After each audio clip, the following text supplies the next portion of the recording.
Welcome into the DNVR Avalanche podcast presented by DraftKings Sportsbook. Use code DNVR when you sign up for a new account to get amazing odds boosts every single day. Got a random pick of the week for you today.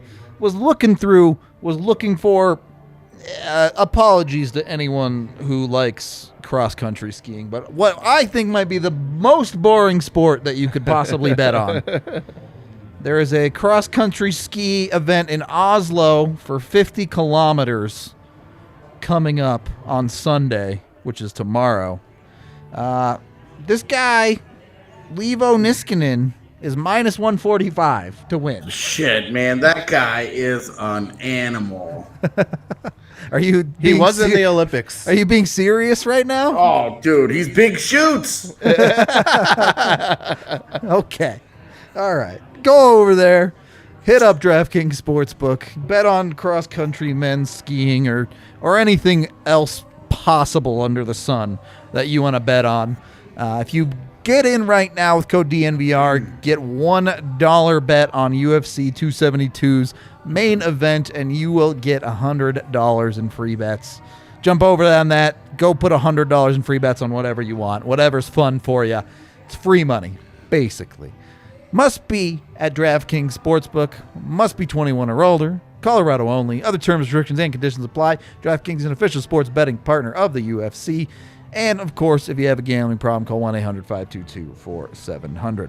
What about the biathlon? What do you feel about the biathlon? Well, it's cool. So just the cross-country skiing part is the I don't part even that you don't mind like? cross-country skiing, like, in a shorter form. Oh, okay. I just don't like when they're going on their 30th lap of the track. Doesn't love the part where they ski across the country. He wants he's a quarter-mile ski. Yeah, now we're talking. Now, there's somebody who has time for that. I mean, you have to go to a small country for this to be worth watching. Otherwise, cross-country, my God. Depending on the host nation, you really got to be a hell of an athlete. Crossing like huge Panama. in Northern Europe. Yeah, definitely is. Avs lose this game 4-3 in overtime to the Calgary Flames. I'm sure there will be a lot of opinions, both good and bad, ranging on various topics in this game. But can we all agree that the game was at least fun? Oh, it was a fun game to watch. Okay. AJ? Sure. That's pretty complacent. Yeah, pretty bland take. The game was not very bland. Let's put it that way.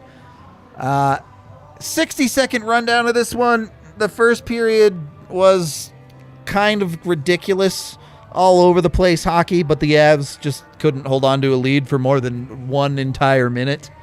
First period is where I had my problems with this game, man. Because I would agree. They came out, I think they came out flying. Like I thought that they looked so good in the first period offensively, but defensively, they just didn't handle the puck well at all. Yep, agreed. I thought that they did a good job creating chances. I thought that they were dangerous.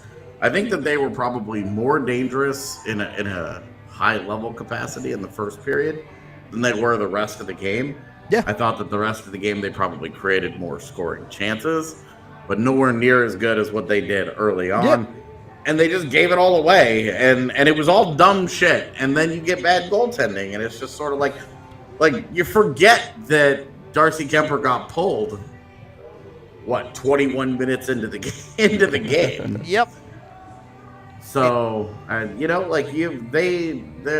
it happened so long ago that you forget all of his contributions of playing like shit happened early on, and then Frankie came in and locked it down and did a great job. Yep, agreed. It's second period, kind of in between. You got fire wagon hockey all night. After the Kuemper pull, I do think the Avs did settle a bit, not all the way. And then, but they got a lot better. The Avs proved that on any given shift, their best players can send a bolt of lightning through you for sure. So, third period was fun, tense, exciting, everything you want in a hockey game. And then Mikko ran and shit the bed in overtime alongside of Nathan MacKinnon. Yeah, I mean, like that overtime. I mean, can we just start there? Just Yeah, 'cause it's I'm fine with fresh? that. Yeah. I'm fine with that. Like we've seen, the Avs have won 4 of their last 5 overtime games. What was their biggest thing? Is that they broke up McKinnon and Rantanen because they're both unbelievable talent. But this talents, right? we've seen this thing happen when you put McKinnon and Rantanen together in overtime a dozen times. Yeah. These two on their own, these two together have been a part of so many overtime losses in the last few years. This was a legit, like, there are not a whole lot of coaching decisions these days that I just look at and go, what the fuck? But when Rantanen jumped on the ice, they win the faceoff with Kadri and he comes off the ice. And they get possessed. And I'm like, this is all good, smart coaching. This works. This is great. And instead of NICHUSHKIN hopping off the bench, who's been awesome all night, you have Mikko Rantanen. Casper and fucking self jumps off the bench and decides to get involved in the play. And what does he do? Yeah, I mean, he's King Boo out there, man. Like, he just drifting around, floating around, taking in the sights. He had the best seat in the house to the game-winning goal. Elias Lindholm breathed on him. Yeah, I don't... Mugged the man, takes the puck, and then I don't know what Nathan McKinnon is thinking. Nathan, what are you looking at, my man? I'm not forgiving what Nathan McKinnon did. Conceptually, he thought that Gaudreau was changing. He thought Gaudreau was getting off the ice. You can't. I obviously not forgiving it. I'm just trying to give you some context. What are you doing? What do you mean you think the guy's... Oh, he'll just change, and a different guy will be standing behind me. What? It's just so stupid. And between the two, like, McKinnon falling asleep and just being like, "Oh, well, there goes my guy." I mean, that's just a thing that we've been living with. Yeah. What are we? 2022? 9 years. 9 years now. It's bad, but it's expected, and in my opinion, more forgivable than. I'm just gonna call it what it is. Mikko getting picked clean like that and in overtime is dog shit. Just taking the puck from him. He doesn't even he doesn't even do anything. Like Lindholm just skates into him. Well, Lindholm just runs into him, takes the puck from him, and is like, "All right, let's do this, baby." And I don't want to come down too hard on McKinnon because I thought McKinnon kicked ass in this game. Yeah. And I have all kinds of problems with him even being on the ice in overtime. Bednar is such a big believer in putting the guys out there who are going, and you try and tip the scales of derp-ass hockey IQ between Mikko and McKinnon with Devon Taves. Okay, all of this makes sense to me, but putting Rantanen out there at all when Val Nichushkin, one, is probably your smartest forward, high impact forward, and he's been awesome tonight. Kadri's been awesome tonight. Landeskog's been awesome tonight. All of those guys are going, and you put the one guy out there who hasn't done a goddamn thing for you all night, and you watch him just get bodied by a smaller human, which, by the way, most people are smaller humans than Mikko Rantanen. I understand, when Sam Girard got bodied by Leon Draisaitl in overtime 5 years ago, and Draisaitl scored in overtime, you're like, that's a tough one. That's just a little man getting manhandled by a big man. Mikko Rantanen getting bodied by Elias Lindholm is embarrassing. That's the kind of shit that somebody needs to pull him aside and be like, are you lifting weights? Are you working out? Are you doing anything? We've given him a free pass most of this year because he keeps producing points and because we're like, hey, look, it might just be some load management, right? It might just be the fact that he's trying not to get hurt. He doesn't want all these little nicks and things to add up. And then in a big night against the other good team in the West, and I say the other good team, so I'm pretty sure they're the only one that's worth a damn at this point. The only other good team. And Mikko can't bother to get up for that moment? It's overtime, man. It's overtime. Even if it's overtime against Arizona, you got to get up for the big moment. That's how games get decided. And he's just casually, lackadaisically working he gets run over the puck taken from him. He just looked like a helpless little kid right there. It's like any of those videos where you watch where a little kid tries to dunk on a small rim and an adult just whack. And then Michael Jordan flashes and says, "Fuck them kids." That was Lindholm to Rantanen. Said, "Fuck them kids." And went the other way and they just made it so unbelievably easy. Yep. And then like Cale Makar is playing an unbelievable hockey game and doesn't even get a chance in overtime. Yep. I could have put him out there instead of Rantanen and got 2 defensemen. That would have been fine too. But like Rantanen got on the ice and I was like, "Are you for real with this?" And then he gets the puck and immediately is like, "Oh, what do I do?" And physical contact. Oh, hey, we've lost the game. Like, dude. That shit is the stuff that kills you because, like, Rantanen has so much better in him. Yep. And we started to see it where he started to understand that he was a physically dominant player in the NHL. That he could get away by just dominating other players. And then it went the other way. It just went the other way. Where he started realizing that he could get away with just going half-ass and still being insanely successful because he's just that talented. He's that talented. And look, this doesn't. People in chat are talking about shit like the fourth line and Sam Girard and they're tired because the bottom 6 and all this. Look, your best players just got beat straight up by their best players. That's all they was. I mean, we'll talk about a lot of that other stuff too, but I don't think anyone inside or outside of the organization can look at that play from Mikko in the whole game, but in the overtime especially, and say, "That's fine. You're okay with that." You can't be. You just can't be. You know it has to be better than that. Well, I mean, there's just a few things. Like, AJ, you hit on it, right? Like, if you look where the puck is, like, he has the puck out on display instead of, like, he's got his back towards the goal. That stick needs to be behind him, right? So that he can protect the puck. It's over here. That's why he got stripped of the puck, is because it's just out there for anyone to grab. Please come take it. Yeah. You push him, you get him off balance, and you got the puck. It's yours now. Yeah. If it's behind him, at least he has a chance to, like, get it away from that. Yep. I mean, there's so much wrong with that play, but even those little things they're just not, there's no attention paid to it. Yeah, right. I mean, all of the things wrong with that play, it's not like it takes some grand, amazing work to make it better. And why are you pressing right there, too? Like, it was like, that's when you pull the puck back out to the guy that's open. Yep. And start over, because there was nothing there. Yeah, just about anything would have been better than what that ended up being at the end there. Yeah. Decision-making at its finest right there for the Avs. I don't think there's any doubt that the overtime was an absolute mess from top to bottom. But if we go back to the start, Avs start this game exactly how you wanted them to. They come out after a game they lose to Arizona that they really probably shouldn't have. Yep. And they get a goal in the first minute. Vladar makes what is arguably a save of the year candidate that no one will remember because Landy just puts it in. That it went in. I was like, "What are we doing here?"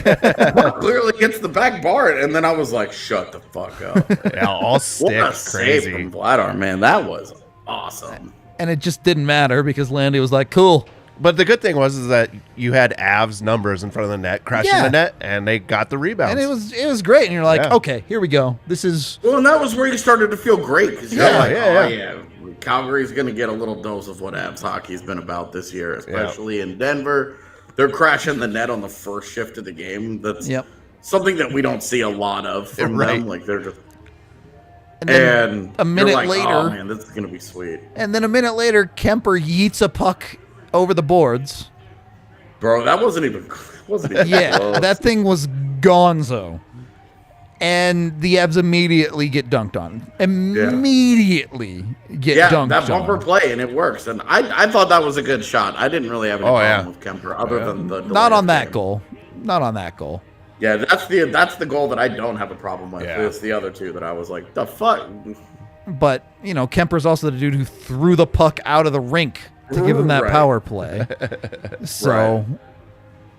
and, obviously we all hate that that's a penalty at all, but different conversation. The NHL players know the rules. Hard to put yourself in a spot like that. All of that, unfortunate. Avs continued to play great through the first period, at least offensively. They were generating chances, and it was pretty fire-wagony. Yeah. Calgary was going back at them. But they get the second goal. They get in. They end up doing the things that they need to do, and I totally forget. Oh, right. This was Burakovsky who finished it with a great shot off of an unbelievable pass from Alex Newhook, off of a great, was it really an exit or a great run through the neutral zone from Nichushkin, off of a great defensive play from Devon Taves. Yep. It was just the perfect hockey play. Like, everything about it was like, do this. Avs get up 2-1. You're vibing again. And you can't even go 2 full shifts without giving it right back to Calgary. You can't even get out of the period. There's like less than 2 minutes left in the period. And they can't get out of the first with a lead. Yeah, I mean, Girard, that was just, backhand. it was awful. A little backhand misses Taves once, and then they cycle it around, and then I even turned to Z, and I was like, let's see if this hurts them. Yeah. And then he not even flubbed it, like he just floats it up the middle. He just floats well, it. and like it was like the perfect boofed outlet.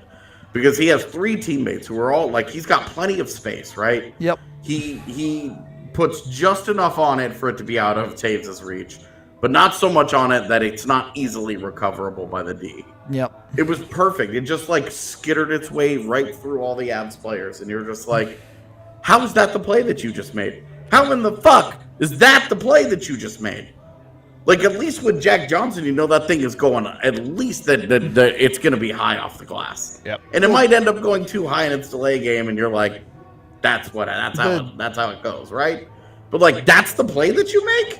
Well, the needle. What the hell, man? The needle point is you're like, that's what Girard's supposed to be good at. That's the thing that you pay Girard to do, is to move pucks out of the zone effectively. Sure. Right. And it obviously this is the one that Calgary scored on, but it was all night with Sammy, where it was just bad. And the Avs defense as a whole, but his night was so awful that he started towards the end of the game. He would make the right play. He would execute it. And it wouldn't matter.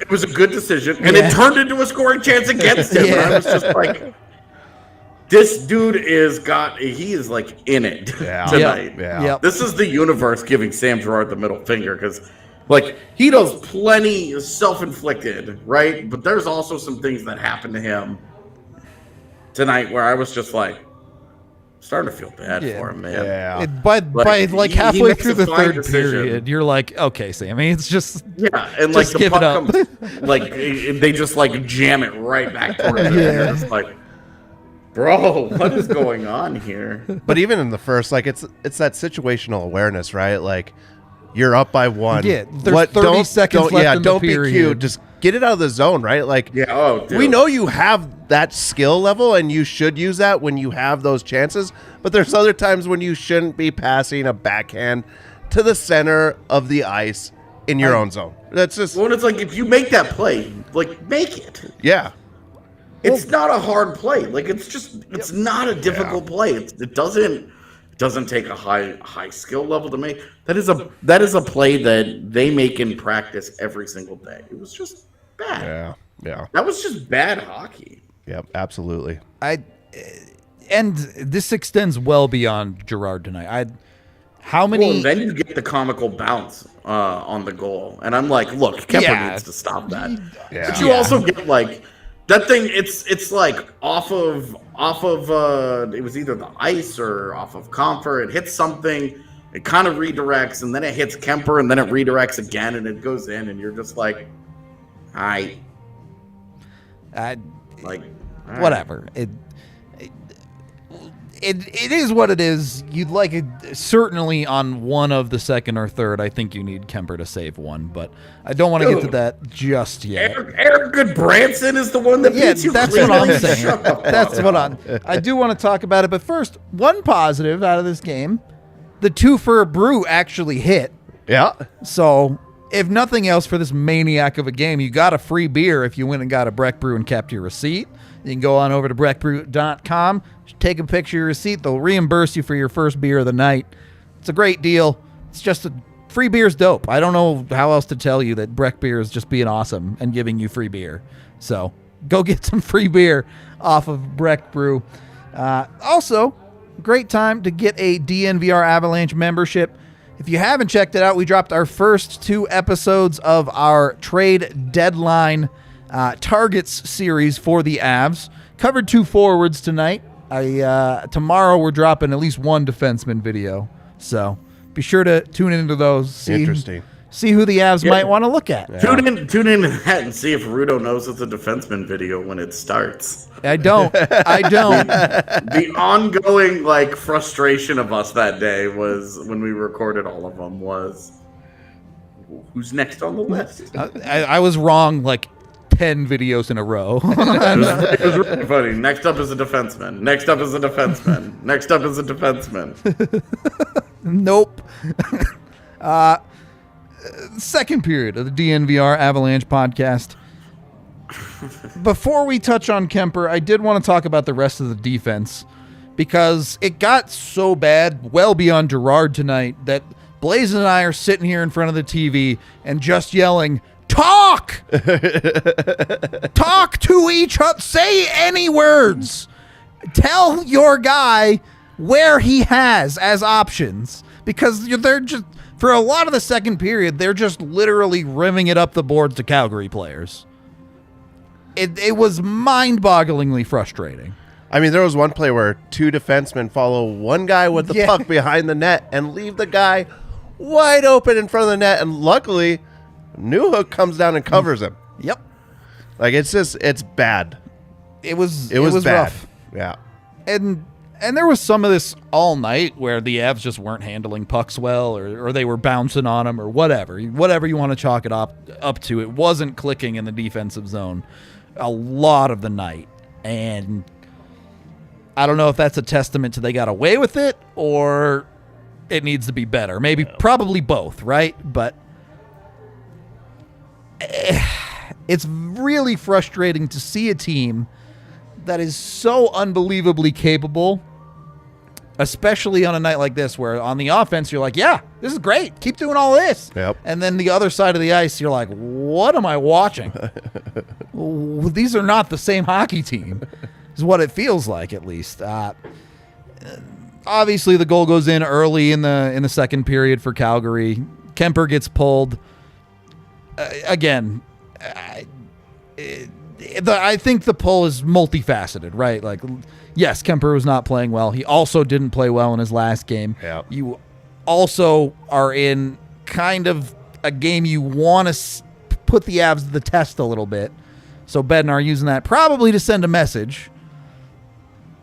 Is there anything more to this? Are either of you taking any read out of this beyond Bednar just firing a shot at the Avs tonight with that pull? I mean, I think that's just, it's not just Kuemper on that. It's the whole team playing better. I mean, obviously Kuemper, all night, you could see he wasn't tracking the puck well. It just wasn't his night. You could tell. So, it was an early pull, definitely, but you could see it was warranted. But I think a lot of it was defensively we have to play better as well. So I'm going to send the message by pulling the goalie. And you could tell the Avs went into a little bit of a valley there after the pull, but then finally started getting that game back together. Okay. And, I mean, hindsight, obviously it worked. Frankie played great. Yeah. So, yeah, I thought he played outstanding. He was, excuse me, a calming presence back there. Yeah. I can't fault it now that we know. But you get through all that, you get what is eventually Nathan Well, all right.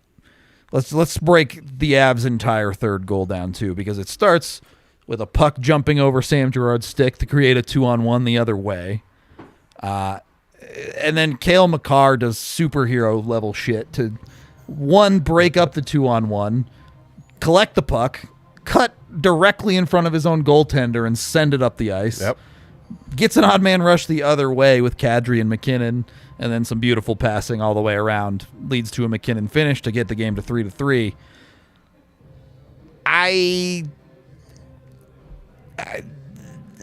It's so frustrating, but I love it. Because, that's what it's all about. Those are the type of hockey plays that make fans go, oh my God, This is awesome. I love everything about this. But it just feels so wildly inconsistent for Colorado. So, AJ, positive or negative on the Avs as a whole tonight? Oh, big positive. Okay. Big positive. I think that they showed when they were at their best, Calgary's going to have a really hard time hanging. For all this talk in the especially in our chat about Calgary's superior depth and all that, didn't do anything. Yep. It was all Calgary's best players tonight. Did everything. Did all their scoring, did all their work, did everything. I mean, you wanna look at the shot metrics for Colorado's fourth line. Like, man, they're not good. But after that, Colorado's fourth line continues to be a problem. Colorado's fourth line also continues to be more of a nebulous concept than an actual line itself because Curtis McDermott plays 2 minutes a night. He literally played 2 minutes tonight. And 2 minutes, 3 seconds. This is nothing against Curtis McDermott. I want to make this clear. Yeah. His fight was genuinely good. Genuinely a good time for a fight. Genuinely great to get Lucic off the ice for 5 minutes. Everything about the fight was good. But it just does not function as a hockey team to have someone on your bench that you're playing 2 minutes a night. It just doesn't work. Yeah, well, and it's causing you to you're either double shifting somebody else, you're not using that line, or you're just putting guys in awkward spots constantly, and it's never going to be a group that can gel. It's just later in the game, Tyson Jost takes a puck to the face in a tied game in the third period, and you're running 10 forwards at that point because he has to go back to the locker room. And you're talking like. JT Compher needs guys around him to carry him because he's not good enough to do it on his own. And as we've seen with Ave Kubel, I like King Garbage, but I think that he is just too limited. He tries to do cute little things offensively. It doesn't go great. He can't help you in special teams. He's strictly a 5v5 player, and he's a really limited one at that. The physicality is nice, but every time that we've seen the physicality ramp up, he takes penalties. So the trade-off has been a drop in physicality and a drop in penalties, but a drop in effectiveness. All of just that whole group right now is just bad. They just need a different mixture. The DNA down there isn't working. Nui needs somebody to play with. Yeah, oh my God, dude! I was sitting there, just can we please? The front office has to know that there have to be serious changes coming. Yeah, to this bottom six group. Absolutely. Alex Newhook caught half a shift next to Andre Burakovsky, and they scored a goal. And he has consistently produced when put with better players. Yeah. He's just teaming. He's teaming with the big offensive breakout where he has a 7-game point streak, or where he scores 4 goals in 3 games, Newhook, it's just brimming. You can just see him. He's vibrating with energy and just I just need some help, goddammit. And right now, he doesn't have any of that. And it's holding that bottom six back because I think he's the guy to really push them forward. And the other guys like Logan O'Connor and is just smashed into the wall. Yeah, he smashed into that it. wall And was made out of titanium. Up with the goddamn backhands, my God. And then you look and JT Compher, we're now going on 2 years of this where you're just the guy's just a black hole. Yeah, He just gets crushed every night. Well, and I think it's actually a similar conversation between JT and Kubel. When the scoring dries up for those guys, they're just not helping you. Yeah. So. Yeah, and like LOC kills penalties, and he. There are other ways LOC is effective. I agree. But this is where you're really, really hurt by LOC playing on your third line and not fourth line. Yeah. Because on your fourth line, you're like, dude, him with Tyson Jost is a foundation that you can kind of build from. And that could definitely. And whatever points you get from that line, you get, and it's not a big deal. Yeah. But you're working hard, and you have a little bit of a skill element there. And LOC and NAC have just become redundant because they, NAC needed to ascend after the claim from the Flyers because he was on his way out of the league entirely. He did a little bit. He's done a little bit of that in Colorado, and LOC has come down since the start of the season. And they've just kind of mashed, and it's like. You guys are the same basic dude, except LOC plays on your penalty kill and helps your penalty kill, not just plays on it, but actually is decent on it. And you're just too redundant there. Yeah, and on your right side between Comfort and Abe Kubel and O'Connor, you're just you've gotten too redundant there, and. You don't have the right mixture of skill. You don't have the right mixture of what you need. It really just hasn't quite worked. So I think there needs to be a little bit of a shakeup there. I know what I would do, but it doesn't matter because they're clearly not doing it. Whatever Mikhail Maltsev needs to do to claw out of the AHL, I don't understand what it could possibly be at this point. Yeah, had another point tonight. Had a goal. I had two. Actually, had 2 points tonight. 2 points. There you go. Yep. Eagles won 4-1 if you're looking for a win tonight. So, pretty good team. I do want to talk about something that did help the lineup tonight. Our king of the game probably could have given it to Francouz, but ultimately gave it to Val Nichushkin after a couple games off. He was an absolute monster offensively. Probably deserved a couple more assists with his forecheck tonight. Didn't end up that way. Absolutely deserved. I mean, where the hell is Nazem Kadri scoring a goal here? Yeah, you really wanted to see a finish on that Val takeaway in the offensive zone. Well, and not sorry to derail the Nichushkin conversation because I'm agreeing with you guys. He was great tonight, but you're all this talk. We're obviously frustrated, and they lost this game, and it was kind of a measuring stick game. But you're looking at it, you're like. They had a clean breakaway, or they had a clean 2-on-1 where Devon Taves just doesn't finish on the backboard. That's genuine wide open net for him to finish. Well, and then a minute later, you have Nazem Kadri with the open look that Nichushkin fed him. Yep. And then on top of that, and this is where the puck luck was fun to watch tonight, because it bounced in Calgary's favor basically the entire night. It really did. But Landeskog on the rebound from Kadri's shot, follows it up, has a clean look, doesn't get a stick lifted, nothing, right? Nothing, no defensive interference. Puck just goes, bloop. Yep. and the same thing happened in the first period to Berkey, where a sauced puck just goes doink. Yep. Yeah, and it just bloop. And look, that's puck luck, baby. That's hockey. That's how it is sometimes. You absolutely hate the lack of finish from Taves there. Because that's good hard work. Girard should have had an assist. Talking about how bad Sam Girard was all night. Had the play that started all of that.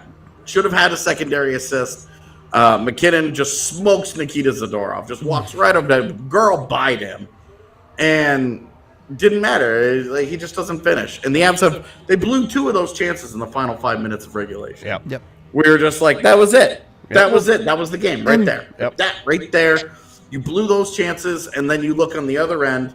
They didn't really have a comparable chance, and then they get Gaudreau with the clean breakaway in overtime, and he scores on it. They get the one comparable chance. They score on theirs. Realistically, and Colorado doesn't score on theirs, and that's how you're going home. Realistically, Calgary ran out of gas in the third period. Halfway through the third period, they were just hanging on. They were on their heels, hanging on. Avs, like you said, had 2 chances to legitimately put this game away and just couldn't finish. And again, some of that's puck luck, and that bites you in the ass. Yep. And it's a funny one because if you go and you look at the shot metrics and all that, it's gonna be pretty even through the third. Yeah. But that's one where if you go and you watch the game, you'll see the Flames players. They would skate into the zone and they would throw a puck on net and then they would go for a change. Yeah. And it was like, of course, the event. And then they would get out, right? And then the Avs would come down the other direction and be like, all right, here's a 2-on-1, or here's an extended possession. Here's whatever. It was interesting to see that in the third period, the Avs were like, yeah, we've got an extra gear here, and Calgary didn't have anything. And Colorado might have, with Jost and Curtis McDermott, just generally existing. Colorado's bench shortened itself as the game went along. Yeah. Calgary was like, okay, we'll go big gun on big gun with you. And Colorado just got the better of that matchup. They just did a better job. At least before overtime. Yeah. Obviously, before I've talked about overtime already, but yeah, just did a better job there. And so the thing is, there are probably a dozen opportunities that stand out for Colorado tonight. We mentioned the Logan O'Connor one where he did draw a penalty, but went to his backhand and it didn't finish. You had a JT Compher 2-on-1 where he rips it 8 feet over the net. And so certainly the offensive generation was there. And I don't even hate the Avs finishing ability in this game. They got to 3 goals. If you get either competent defense or goaltending in the first period of this game, I think there's a pretty good chance the Avs just run away with this. Yeah. Yeah, I mean, running away, I don't know, but they absolutely had the kind of third period where it was like, look, they closed. They played exactly, they just didn't finish. Yep. They created the chances, they played with the energy. Anytime that Calgary tried to up the temperature physically, Colorado responded. They just, more and more, you see that the Avalanche are completely comfortable. Yeah, I don't want to say that. I will say more comfortable than they ever have been in the last few years in increasingly physical games. They play right through it. Yeah. Well, and that's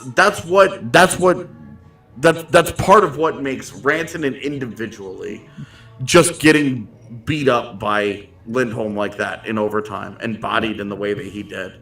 So frustrating is that it's like Mikko Rantanen shouldn't get. A semi should run into Mikko Rantanen and wonder what it did wrong. And somehow Elias, and it's not like Elias Lindholm is a tiny guy. It's not like Alex DeBrincat ran into him and I'm mad about that. It's just that Mikko Rantanen is huge. Huge. He is a big, strong man who should not be letting anybody treat him that way. Yeah. Zdeno Chara shouldn't be able to treat him that way at this point in his career. It's not just that he's huge. You see big players that play small all the time. Yeah. Rantanen has played huge. We watched him do it for 2 full years where he just started monstering dudes. And this year he just hasn't. Yeah. It's why we frequently were calling him Baby Yager, because when he played with that power, that's what he looked. He looked like Jaromir Jagr, and now he's gone the other way, which is why I compare him more often now to Kucherov. He's trying to avoid any and all contact. He's doing all kinds of cute shit, really high skill stuff, and getting away with it. He's that talented that on any given night, he could be Nikita Kucherov or Jaromir Jagr. It just depends on which one he wants. Yep. It's really frustrating with Mikko. Yeah. It really is. And also, I'm just going to throw this one out there. You don't want to trade Sam Girard or Mikko Rantanen. Oh, no. Yeah, Sam Girard had a bad night. Calm it down. Bring it down a couple notches, Twitter. You don't. This is so Burakovsky scores, and I'm like, okay, so where are all those people that were like trade Burakovsky for a bag of pucks? And it's like, okay, realistically, let's go back 10 days. Yep. You've traded Andre Burakovsky. You've got nothing back. Who's scoring those goals for you now? In what way are you better? Yep. All right. So if you were that guy, shut up. Sam Girard had a bad night. I thought he should be benched for a half of a period in the second because it was, I mean, he was getting better throughout the second, but just from the first to second, it just wasn't good. Just send a little bit of a message, put him back out there for the third. And Bednar did. He started him in the third period as well. So, like, there's that trust factor there. Like, you're a good player. You're having a bad game. Work through it. Get it done. Yeah. This deranged scenario where the Avs are somehow going to trade Sam Girard for a defenseman better than Sam Girard is unreal. not based in reality. It's a bad game. It's one bad game. Yeah. Well, and it's like, look, even if we acknowledge and look, I'm comfortable going here for right now, but sure, Sam Girard just hasn't been as good this year. He's taken a step back from last year. I agree. I don't think he's been that good, but you don't just dip on the guy. How Sam Girard has played this year. At best, you're saying it's been okay. Yeah, it's been okay. It hasn't been disastrous. Vegas didn't ruin him. It hasn't been as good as it was the last couple of years. But he just hasn't been as good as they've needed, and it's really shown up because Taves and Makar have continued to ascend. Well, I tell you what, you put Bo Byram with him again. Bet you. Well, and I don't want to get into bit. this stuff, but I do want, like, look, Girard hasn't played well enough, but sure. This is where you're just patient with the guy that you've seen better of. Yeah. Gerard's not well enough is way better than Eric Johnson. Better from Sam Girard that, like, even if it continues all season long this year, that he just is not as good. That's okay. You live with it and you come back next year. Now, if this continues on into next year, then maybe you have a different conversation, regardless of what's going on around him with Byram and anybody else, right?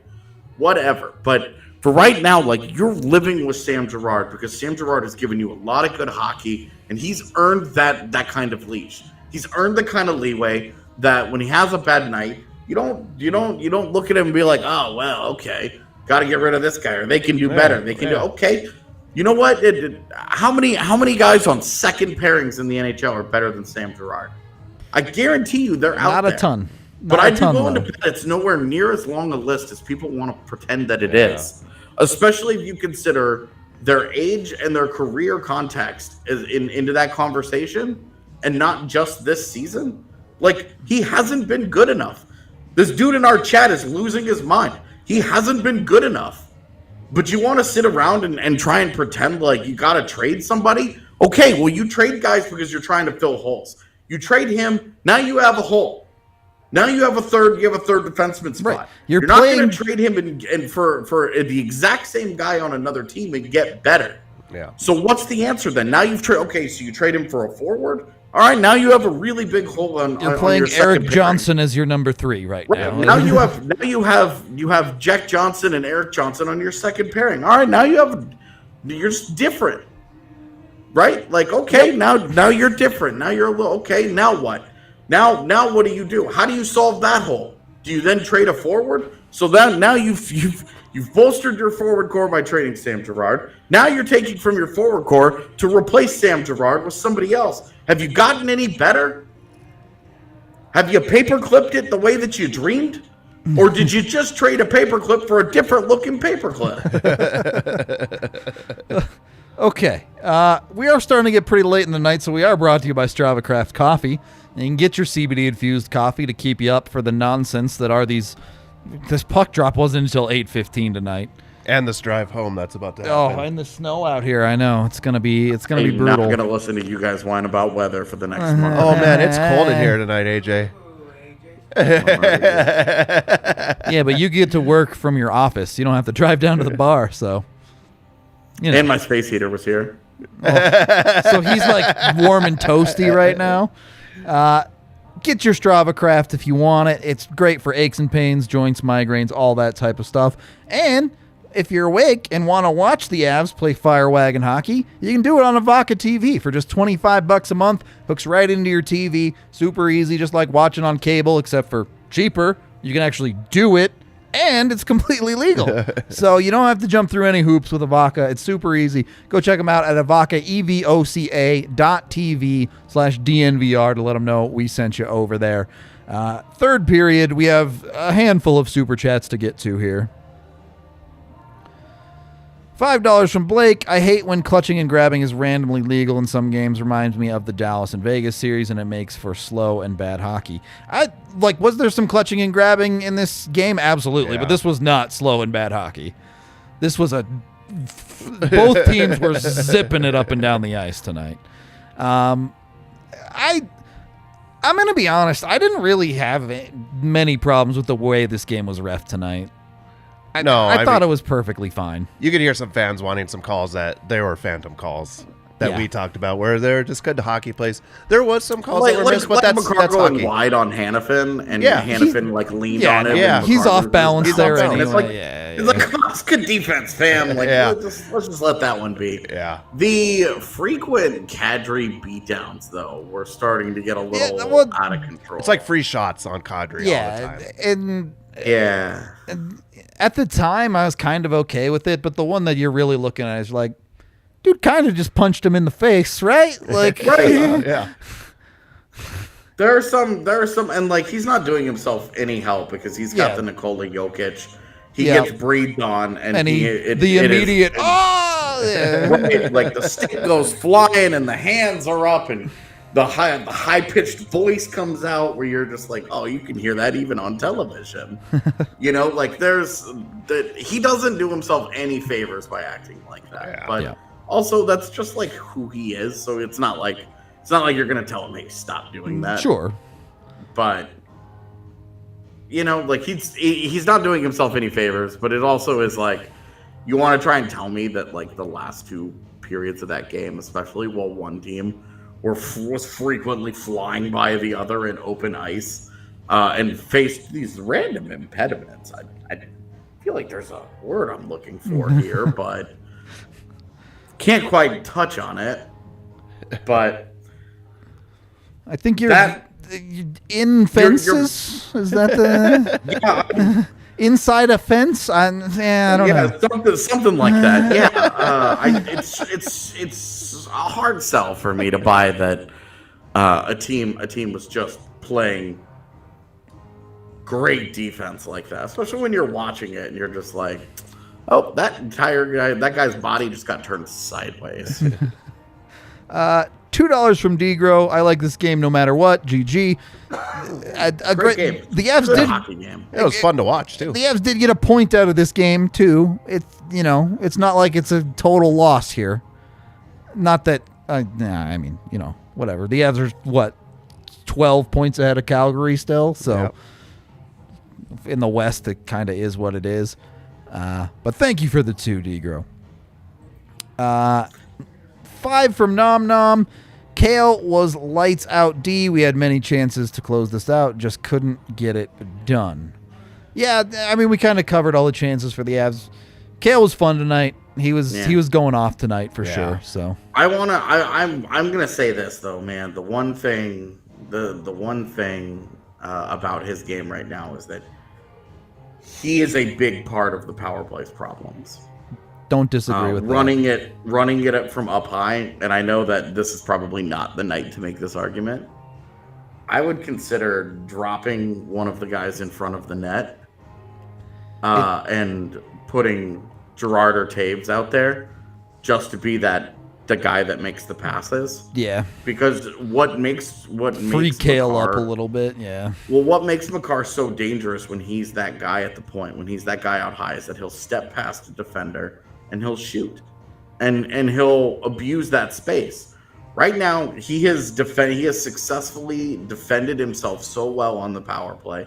He's taken his own shot out of the arsenal, where the only time he is shooting, it's getting blocked. And it's coming back to him. And he's not putting himself in dangerous positions. And when he got it, like when everything was chaotic, Kadri found him out front and he passed it over to Mikko, who one time and look, if Mikko scores, that's a great play by Kale. He doesn't score, it's a fine save by Vladar, who gets across and all that, right? But but Makar in the middle of the ice has shooting lanes. You're like, this is a guy with 18 goals. He should be ripping this. This is when you shoot this, big dog. And he just isn't doing it, man. He's not shooting aggressively. He's not aggressively looking for a shot. And I think that it's made the power play way less dangerous. Not to say that it's entirely his fault, because it never is. Those units have 10 guys between the two of them. So there's no way it's just on him. But I think he makes them way less dangerous just because of the way that he's playing right now. I agree with you on his unwillingness to shoot. He has to be willing to pull that trigger a little bit more. But I also think part of that conversation is the Avs have almost entirely abandoned their willingness to attempt the seam pass across from forward to forward because they've fallen in love with that bumper play, and the bumper play is fine. Like, you should use it. Well, the bumper play isn't even... Well, the bumper play was a secondary option for them tonight. They were trying to work it down low. I hear you. And when things broke down is when they created their best scoring chances. But they were trying to play the little three-man triangle game. Sure. With two behind the net and one out front, with them rotating around. And they just didn't do it very effectively. And my point is they've gotten away from the seam pass. And what the seam pass threat does is it gets that high forward to drop back a little bit because they want to stay in those passing lanes and really take it away. And that little bit of extra space for Makar, when he gets that 1-2 step walking into the zone, that's when he really likes to pull the trigger. And we just haven't seen them set him up for it quite as well lately. Well, he had it tonight and he passed. And it was a great play. This is what I'm saying. But like, he's just not. He's just not. And like I said, yes, he's deferring he's too much. That out of his own game, and that defends himself. Every single time he does that, the opposing PK goes, "Thank you." Is what it is. Obviously, the Avs got to find a way to start actually scoring goals on PKs and not just looking good. $2 from Randy. Release the Nas shirt. I don't have one, man. Oh, secret is that it's being worked on. Allegedly. Yeah. You don't have to believe it till you see it. You know what? This is the Matthew Shane trade all over again. I'm done. I'm out until I see something. I'm out until it's no real. more rumors. That's fine. $6.99 from Drew. Love listening to you boys, and I still say giving K-Mac a couple of shifts on D in Girard's place would have sent a clear message. Yeah, it would have been like opening up a tollway on a highway that's jam packed and saying free highway. I mean, there's a scoring chance. I hear what you're saying on the message, but I also hear what AJ's saying, where it's like you're looking at a good team. This is a game that was still within reach whenever. Doesn't matter when in the hockey game you're talking about, and you're saying, "Boy, I don't want to give Calgary a free goal, do I?" So it's tough. I'd rather just drop to 5D for 9 minutes. The Avs do it regularly. Yeah. Oh, you know who was good tonight? Fucking Ryan Murray. He fight was anybody. Good. Yeah. No, he was good tonight. Even I agree. Counted five different occasions tonight in which Ryan Murray broke pucks out either with his feet or with just moving the puck. Yeah. Well, where he created a breakout on his own and executed it. 5 breakouts. 2 of them led to scoring chances. Where I'm just like, yeah, there we go. This is much better. And then dove in that weird puck, that weird play where the puck Vladar almost kicked it in. Yeah. Guess who it is that's pinching in that created that? That's Ryan Murray. I'm telling you, man, this is the Ryan Murray that they're gonna get. Eric Johnson's getting healthy scratched. Ooh. Heard it here first. Or Jack Johnson. I'm cool with that. Pick a Johnson. Okay. I mean, Jack Johnson finished tonight with an 18% expected goals for. He just doesn't do anything on offense. Yep. And I think you'd be way more comfortable living with what Jack Johnson does if he's playing 15 minutes a night on your third pairing, hard on your third pairing. Yeah. And not the guy that you've designated to play next to Sam Girard. I'm telling you, if Ryan Murray plays like this, I don't care how weak it is defensively. Another game or two like this, and Ryan Murray needs to get the shot next to Sam Girard. But he's got to keep playing like this. I'm not just giving it to him. Right. I think I've covered everything I wanted to. Oh, one more thing. How do we feel about Matthew Tkachuk? The insane, awesome between the legs off the crossbar, dope. Ooh. The fucking Mikhail Makar, less dope. The Avs actually jumped on him. Yeah.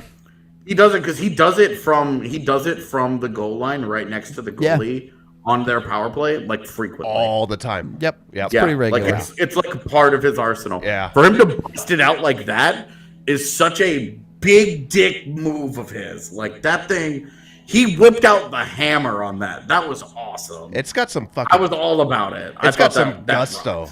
It's got some gusto coming off that stick too. It's crazy. Yeah, it's insane that he's. Yeah. It's insane that like a guy tries that, but for it to be as effective and as dangerous as it is like what? And it's so quick too, because usually like in a NHL hockey game, you're on your ass doing shit like that. Yeah. That's why guys don't do it. Yeah. Okay, and him cross-checking Cale Makar, less cool or cool? No, love it because Cale Makar didn't take any of that shit. He was all about it. All right, he was you gotta love it if you're a Flame. Yeah. Okay. Like that's the anytime somebody steps to Cale Makar always steps back. There's no like the Cale Makar doesn't back down from anything. That dude is the coldest motherfucker on the planet. I agree there. All right, we do have to. Also, I agree with your pregame take. Which one was that? Tkachuk. Okay. I don't remember what my pregame take was, but you're welcome. That all things. Oh, he's better than Landy. Yeah, for sure. Got it. Yeah. Okay. We do have to go home. It is almost tomorrow. Are you on our time or not right now? It might be tomorrow now. He's an hour ahead. It's already tomorrow for AJ. Yeah. So we're going to get out of here. I've already turned the page. See y'all. We will be back on Monday talking about Avalanche hockey because there's a game on Monday. Yeah. But yeah, look, just to wrap things up, we're all pretty comfortable. No one's hitting any panic buttons. No, I thought that was a great game. And again, it's to be seen. There's 2 more games against Calgary, right? Yep. Let's see what they do now. I'm not hitting a panic button until a team is within 6 points of them. Yeah. Fair enough. Leave you on that note. Avs still well atop the Western Division. We will talk to you on Monday. Go watch the trade targets. 2 more coming out tomorrow, so be sure to check those out. Until then, goodbye.